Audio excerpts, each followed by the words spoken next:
mas no meio estudantil tinha uma influência do Partido Comunista. Igualmente, eles espancavam Getúlio Vargas. Eu fiquei curioso. Ué, o cara é espancado pela direita, pela esquerda. Então, eu me dediquei ao estudo desse personagem. Eu pedi a minha inscrição exatamente por esse interesse desse personagem. E fiquei impressionado. Ué, Vargas era da direita e era espancado pela direita? Vargas era comunista e era espancado pelos comunistas? Não. Vargas era um homem que ele enxergava muito além do seu tempo. Ele já percebia que o projeto dele é o que depois, mais tarde, veio a ser chamado de Projeto Nacional Desenvolvimentista. E era nacionalista. Então, a luta dele sempre foi pelo desenvolvimento independente do país. Por isso, todas as consequências que ele sofreu. Bom, eu não quero me alongar a respeito disso. Tem algumas coisas que são curiosas. Há 50 anos, quando fez 50 anos, no ano de 2004, a Rádio CBN organizou no Palácio do Catete um evento e que convidou os políticos, gente importante daquela época, para falar do presidente, do legado de Vargas, no Palácio do Catete. Então, compareceram lá algumas pessoas muito interessantes, e entre elas, um que desmontou um mito, que até hoje há muitos mitos criados pela direita, criados pela esquerda, contra o personagem Vargas. E um dos participantes foi uma pessoa muito importante. Não sei se alguém se lembra de um grande jornalista chamado Armando Nogueira, que alcançou alto posto na Rede Globo. Armando Nogueira foi o único jornalista que estava presente numa farsa montada chamada O Atentado da Toneleiro, que levou Getúlio Vargas à morte. Armando Nogueira foi o único jornalista. E ele compareceu em 2004 a esse evento. E ele, pressionado, questionado por todo mundo, ele falou: eu menti, eu corroborei uma farsa. Ele falou: todo o relato, toda a verdade sobre o atentado, a farsa do atentado, está neste livro aqui. Aconselho todo professor de história que ainda não leu, olha aqui: Mataram o Presidente.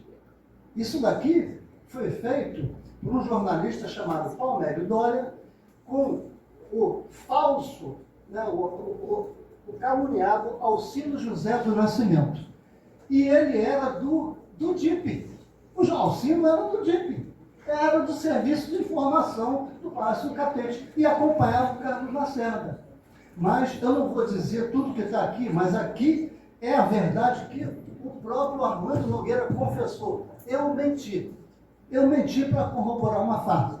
Como prêmio, ele alcançou o mais alto, saiu de um jornal insignificante, Diário Carioca, e ganhou um emprego na Rede Globo. Olha que beleza, né? Então, há muitas farsas montadas. Todos nós, amantes da história, sabemos que há as narrativas. As narrativas. A história é contada pelos vencedores. Então, isso aí não tem jeito.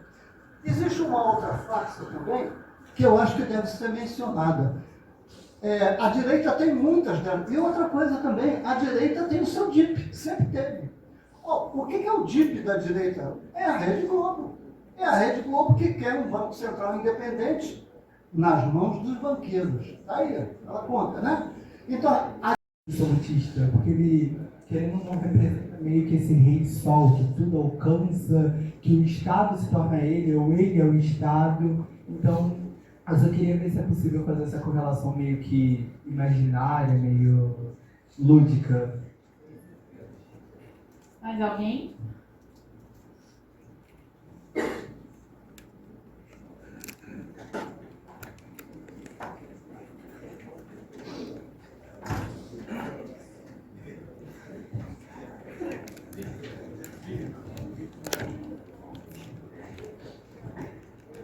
Minha pergunta é uma pergunta...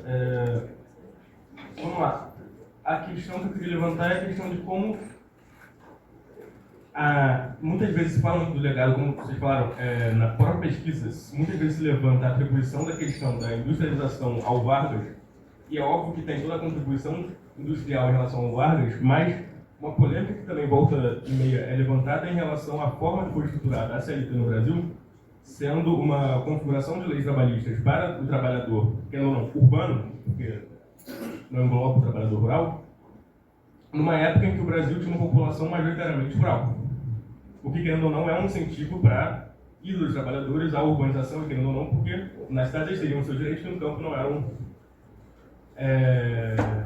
não existiam. Então, a minha pergunta é o seguinte, também, no contexto, a industrialização do Brasil, como o próprio foi dito aí, a questão da Petrobras e a própria outras empresas industriais e estatais muito importantes para a industrialização do Brasil, foram algo posterior à própria criação da CLT. Então, a minha pergunta é o seguinte, vocês acreditam que a forma que a CLT foi estruturada, sendo anterior a uma industrialização mais profunda do Brasil e com a população rural sendo tão grande, impactou significativamente o desenrolo da industrialização de forma geral no Brasil?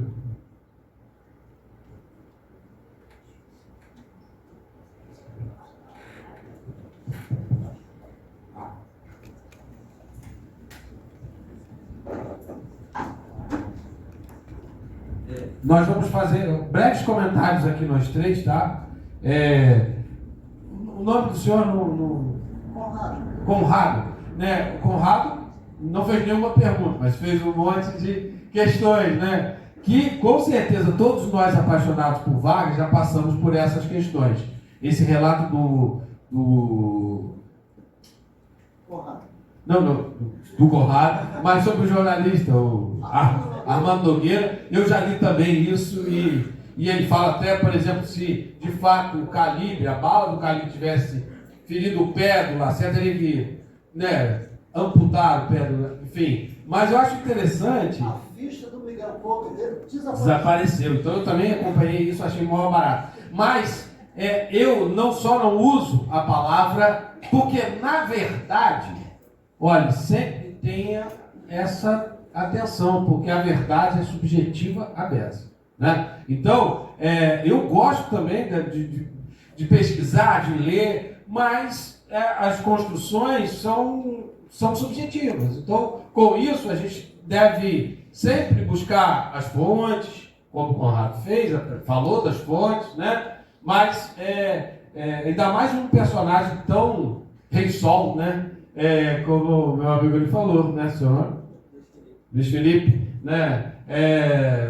Não sei se, aí eu acho que deixo para os colegas, né, responderem sobre esse absolutismo, dessa ideia de absolutismo, tá? Mas, sobretudo, essa questão que nós, pesquisadores, devemos ter sempre esse cuidado de buscar as fontes. As narrativas são encantadoras, mas, sobretudo, as fontes, e relativizar isso, porque fulano falou, a partir daí é verdade, na verdade daquele, né? Então a gente está sempre apontando isso, porque aí a gente sempre repassa para o ouvinte, né, o leitor, sobre o que a gente pesquisa, que é a operacionalização de várias fontes.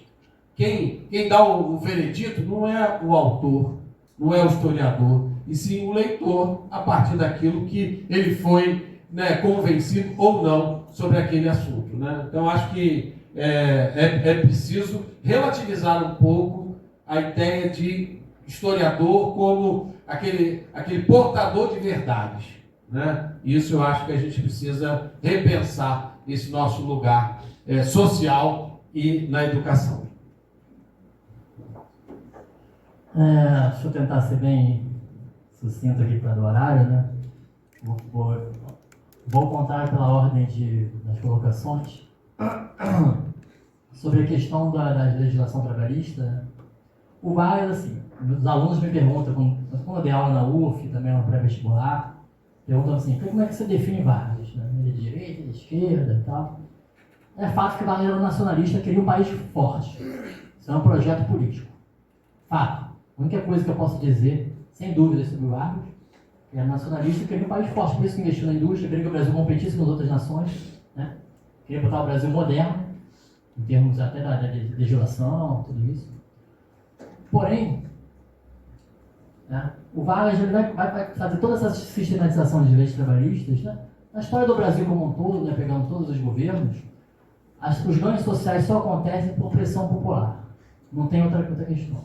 A partir do momento que o povo começa a apoiar a reforma trabalhista, achar que tá bom trabalhar sem ser na CLT, enfim, que pode derrubar os direitos, a gente vai voltar, porque a Fernanda Montenegro citou ali como é que era a vida dela, né, nos anos 30 do pai dela, e hoje está voltando isso, as pessoas trabalham aí, ainda mais algumas uns trabalhos mais precarizados, né, Uber, camelô, por aí vai. De fato, o Vargas faz a questão das leis trabalhistas para as áreas urbanas. O projeto político dele dos anos 50, ele dizia que ia dar atenção ao trabalhador rural e acaba não acontecendo.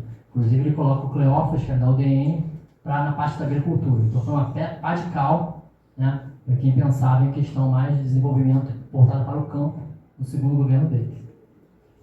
Então, assim, havia esse interesse do Vargas de construir um país urbano, entendeu? E, ao mesmo tempo, havia a pressão dos trabalhadores. Essa foi a razão da criação das leis trabalhistas no perímetro urbano, que, como você bem salientou, não atingiu a questão do campo. Só que, desde o início dos anos 30, já havia uma grande migração, né, para as áreas urbanas.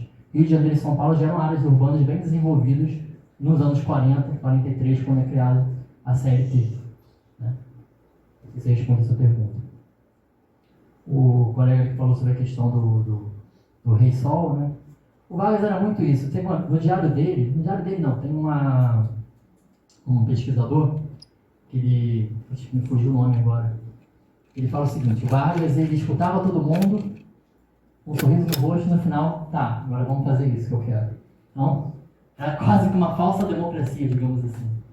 Escutava, quem decidir era ele. Pontos diferentes, mas concordo com o que o professor Guilherme ele coloca enquanto a questão da verdade, né? Por a verdade ela ser sempre algo subjetivo. Essa é a minha primeira colocação. A segunda, em relação à questão da industrialização, você observa que, de fato, né, você tem ali, nesse primeiro momento, essas leis voltadas para esse operariado urbano, mas, ao mesmo tempo, você percebe ali que o Getúlio Vargas ele tinha esse projeto, que é o projeto que nós chamamos conceitualmente do Nacional Desenvolvimentismo, que era promover a industrialização, era ver essa industrialização como um caminho para esse progresso econômico, tá? E, consequentemente, social. Por último, aí você falou sobre a questão do absolutismo. Eu não acredito que seria muito adequado fazer essa correlação por serem formas de governo diferentes, por ser um contexto histórico diferente. Porque, assim, Vargas, sim, foi um ditador autoritário dentro de um regime republicano, né? Comparar o rei Luís XIV, o rei Sol, já é uma monarquia absolutista, então outra forma de governo. Então, eu não acredito que poderia ser tão adequado fazer esse tipo de relação. Ele se enquadra mais nesse perfil aí do ditador autoritário, figura complexa, né? Trabalhista, é populista, é ditador, é pai dos pobres, é mãe dos ricos, tudo isso e mais alguma coisa. Tá bom? Muito obrigada. Obrigado, Michele. Obrigado, Thiago. É um grupo muito mãe, é um grupo muito que tenta acolher aqueles que se interessam, que ainda não sabem nem por onde começar a estudar esses governos e essa figura tão complexa que é o Getúlio Vargas. Então, eu vou mediar essa mesa, que tem presencialmente eu e o Andrade, essa mesa intitulada O Legado de Vargas na Cultura Política Brasileira. E antes de, como o professor Guarão fala, dar a ficha do Andrade, só para dizer que, além de mim, que serei mediadora, e além do Andrade, a gente também vai ter dois colegas conterrâneos meus de São Paulo, que é o Vinícius de Oliveira Gilberti e o Thiago Fidelis, que também vocês saberão, entre aspas, as fichas, na hora que a gente for passar os vídeos deles também, porque infelizmente eles não puderam estar aqui conosco, mas as suas pesquisas também ajudam a gente a compreender essas múltiplas facetas e continuar fazendo essas reflexões que a gente já começou hoje de manhãzinha, né? Então, eu vou chamar o José Antônio de Andrade, meu colega também do grupo. Ele é graduado em História pelo Centro Universitário São Camilo. Ele tem um mestrado em História pela Universidade do Estado do Rio de Janeiro. Atualmente, ele é estudante e pesquisador da Universidade do Estado do Rio de Janeiro e doutorando em História Política e Memória pela Universidade Salgado de Oliveira. O José Antônio tem experiência na área de História, com ênfase em História, atuando principalmente nos seguintes temas. Desculpa, estou de óculos. Política, bioética, vulnerabilidade, corrupção e ciência política. Eu já chamei o José para não ficar sozinho aqui em cima, mas eu vou começar apresentando um pouco das minhas reflexões e aí em seguida eu passo a palavra para o José. A gente finaliza com os 2 vídeos dos nossos colegas que eu já mencionei. Bom, então, eu agradeço demais a primeira mesa, para além de ter aprendido, de ter refletido, porque já me dá todo um caldo contextual, histórico e conceitual também, daquilo que eu vou falar um pouco com vocês, né? Então, imagine que a gente estava olhando sob uma perspectiva muito bacana, muito interessante, que é aquilo que provei, né, que foi constituído a partir do Estado. E agora, na minha apresentação, eu vou tentar olhar pela outra vertente, que está num diálogo muito franco, porque eu entendo como uma co-constituição desse pacto político e social que a gente está falando, né? Então, sem mais delongas, o que eu vou apresentar aqui é fruto das minhas pesquisas, tanto do mestrado quanto do doutorado. Então, só para situar um pouquinho, no mestrado eu estudei os discursos políticos do Getúlio Vargas e do Juan Domingo Perón. Getúlio Vargas durante o Estado Novo, Juan Domingo Perón durante o primeiro peronismo, para os trabalhadores em 2 datas cívicas específicas, os dias do trabalho e também as datas que inauguraram esses governos. E no final do meu mestrado eu ficava, poxa, eu consegui compreender algo que foi falado aqui já, um pouco de como que o Estado, ou melhor, os Estados, os governos procuraram construir determinadas imagens sobre si e um determinado tipo de relação entre eles e essas sociedades.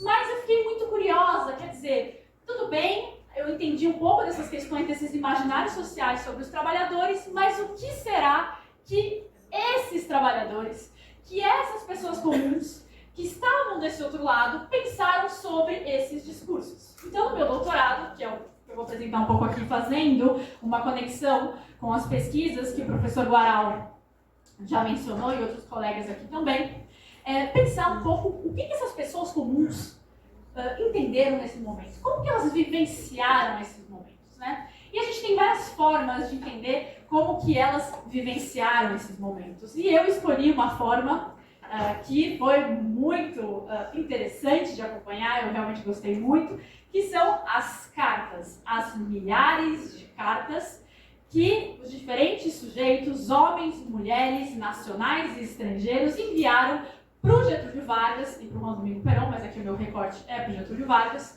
durante especialmente o Estado Novo, né? Então aqui, o que eu vou tentar fazer é uma conexão entre uma parte dessa pesquisa que vai falar sobre essas múltiplas imagens do Vargas, o Vargas pai dos pobres, o Vargas mãe dos ricos, o Vargas ditador, né, com essas cartas um pouco tentando mostrar o quanto que a população, seja a população nacional quanto estrangeira, que como a gente está aqui com muitos alunos de relações internacionais, resolvi trazer esse elemento para também fazer uma maior conexão.